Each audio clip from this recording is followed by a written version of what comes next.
Hey Carlos, I wanted to help you with your geospatial anomaly detection application. The best way to do it is just to record some of my thoughts about it because I've played around a lot with geospatial anomalies, and so I think this is definitely an applicable area to do things with NuPIC and HTM. So I understand that you've got a region with some sea lanes, probably. I don't understand all of the things you're saying, all of the terms around maritime shipping and stuff, but I think I get an idea. I think I have an idea of what you're talking about. So the key problem here is figuring out how to create models with NuPIC, because you can't create too many models. You just won't have the computing resources to run them all, especially at the same time if you're doing them live. So you've got 5,000 ships coming in and out of this geographical area. This is the part in Spain, Finisterre, however you pronounce it. If there's 5,000 ships coming in and out of here, you can't create a model for each ship. Ideally, you might actually have a model for each ship, no matter where it goes, especially if it follows similar paths all the time, or it has a typical route that it goes.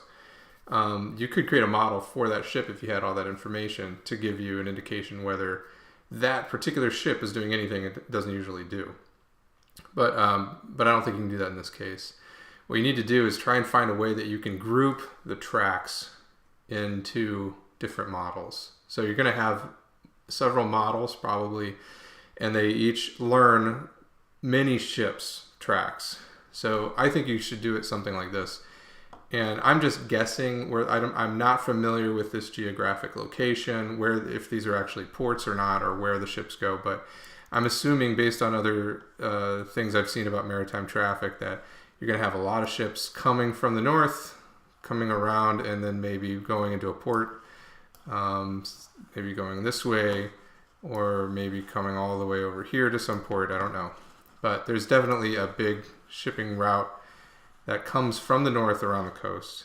And likewise, most likely there's another that comes from the south going to other ports. So you'll have these sort of lanes. And if you look at shipping routes, very closely, you can see there's definitely these sea lanes, and they define them as sea lanes. I understand that's what the TSS is. It's a very heavily regulated space where sea lanes are defined. So I think what you should try and do is identify where those sea lanes are.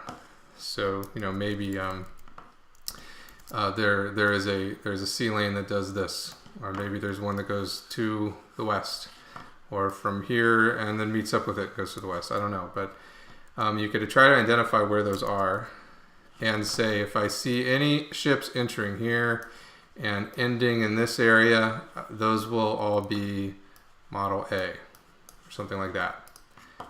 If I see any ships that are coming from the west and they're ending up in this bay, maybe that's Model B. And then vice versa, you may do a similar thing and say, if any ships originating from here and heading to the west, maybe that'll be Model C, or something like that. So then, and you do that as many times as you need to identify what the typical sea lanes are. There may be yet another sea lane, from somewhere around in here that goes down south. I don't know. You'll have to figure that out. But hopefully you can get it down to a handful of models, 10, hopefully, maybe 15, but not like in the hundreds, not hundreds of models, less than 100 models for sure. And as you identify the tracks of the ships, you will have to do some type of processing to find out where they're coming from, maybe where their destination is, to classify them into one of these lanes, so you know which model you want to feed that track into. Then each model, A, B, C, D, whatever, will understand the typical navigation patterns that ships use when they are in that sea lane. So it won't know the difference between ships.